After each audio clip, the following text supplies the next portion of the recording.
English. Auntie. Yeah. Hello, Auntie Tanya. My grandma asked a bowl of sugar, please. In a big bowl.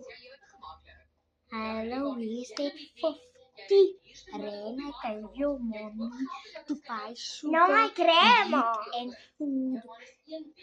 Where's it? Up, poof, weg. And now She bought 60 for her and her friends wine no, I'm not gonna give her money and a anymore. red. And ek gaan nou net vir jou geld gee. Hierso vat alles moet jy jou maag nie. Mommy. Hallo by kan weer met die geld maak. Maar weer 60 toe. Auntie Tanya, my mommy asked for a 20 rand.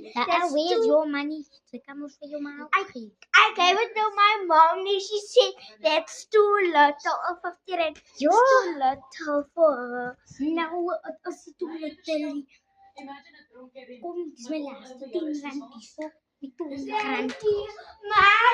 Hallo, sy net weer met die geld. Nou maar.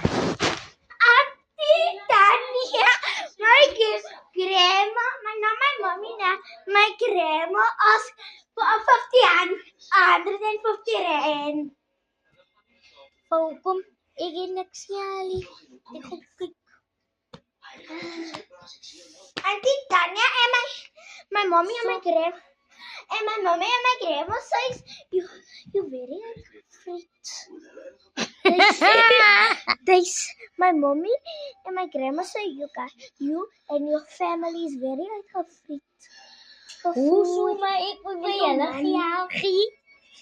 Nee, hoezo maar ek moet vir julle geld so gaan? Sy net weer met die geld na my toe. En hier kom sy ter. Auntie Tanya, my grandma asked us 65 rand, please. Yes, Mama.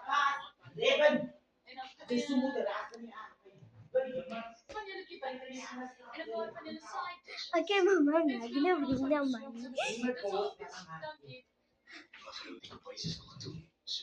Auntie Tanya, ask a 56 rand, please. A 56 rand. She asked for 56 rand, Ek please. het julle besie Now where's your piercing? in die kamer. Oh, this is your